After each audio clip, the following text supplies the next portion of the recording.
twe turiko turatangazwa cane n'ivy'ubutungane bwa Bubanza ivyo buriko burakora uyu munsi, aho abantu bakora icaha kandi bakacemanga ariko tukabura ko bafata ingingo. Aba bantu bagandaguye Nzoyisaba Lionel bamugandaguye hari 6 z'ijoro itariki 1 y'ukwezi kwa 12 mu 2022. Bamaze kumugandagura niho haba amatohoza, barabamenya bagandaguwe n'imbonerakure. Ico gihe amaze kugandagurwa twari tufise ibizigizigi ko leta iri bwiyambika agashwambara kugira ngo igire ico ikoze, ariko ntaco babikozeko.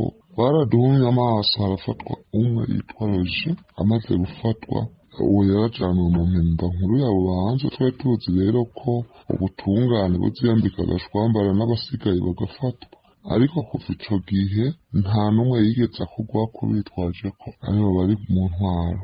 Harimo uwitwa Ntakiruta Melchior n'Abasabose Timothée ariwe segiteri atwara umutumba wa Gifugu. Melchior nawe n'umushefu de zone Nsengiyumva Amos bamutatira Senegale. Amapine Bigirimana Heri na Karenzo Jean Claude na Manirakiza Johashi ariwe mu OPG batwara komisariya ya Mpanda na Ngendakuriyo Elias, Niyonzima Hermenegilde, Bigirimana Denis, Ntirampeba Viviane, Timothée, Habyarimana Pascal n'uwitwa Ngenda.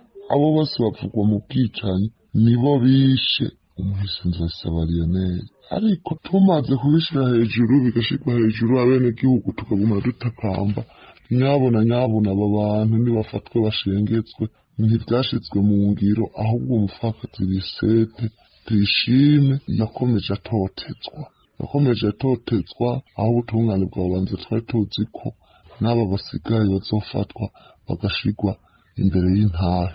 Ariko twagaye dutangara tubonye muri uku kwezi kwa 4 tubona uwitwa Roger yari yabaye arafatwa, tuabonye arekurwa. Aho uno munsi bariko barigamba ko imbonerakure zidakogwako.